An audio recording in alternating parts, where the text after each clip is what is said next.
સુરતના મોટા વરાછા વિસ્તારમાં એક શરમજનક ઘટના સામે આવી છે. મંત્ર ડ્રીમ હોમ સોસાયટીમાં દૂધવાળાએ વોચમેન સાથે મારામારી કરી હોવાના સીસીટીવી ફૂટેજ વાયરલ થયા છે. બાઇક બહાર મૂકવાની વાત પર ઊભો થયેલો વિવાદ એટલો ઉગ્ર બની ગયો કે દૂધવાળાએ સિક્યુરિટી ગાર્ડ પર હિંસક હુમલો કર્યો.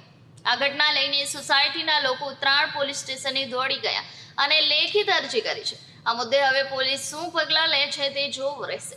સુરતના મોટા વરાછા વિસ્તારમાં સ્થિત મંત્ર ડ્રીમ હોમ સોસાયટીમાં અશાંતિનો માહોલ જોવા મળ્યો. સિક્યુરિટી ગાર્ડે દૂધવાળાને બાઇક બહાર મૂકવાની વિનંતી કરતા દૂધવાળાએ ગુસ્સામાં આવી ગાર્ડ પર હાથ ચલાવી દીધો. સ્થાનિકોએ કહ્યું કે અમે આવી હરકત કદી સહન નહીં કરીએ કહી પોલીસમાં અરજી આપી હતી.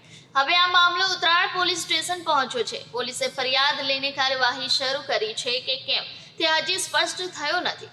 આવો કોઈ પણ વિવાદ હિંસક ન બને તે મહત્વનું છે. હવે પોલીસ તપાસમાં શું ખુલશે તે જોવું રહેશે.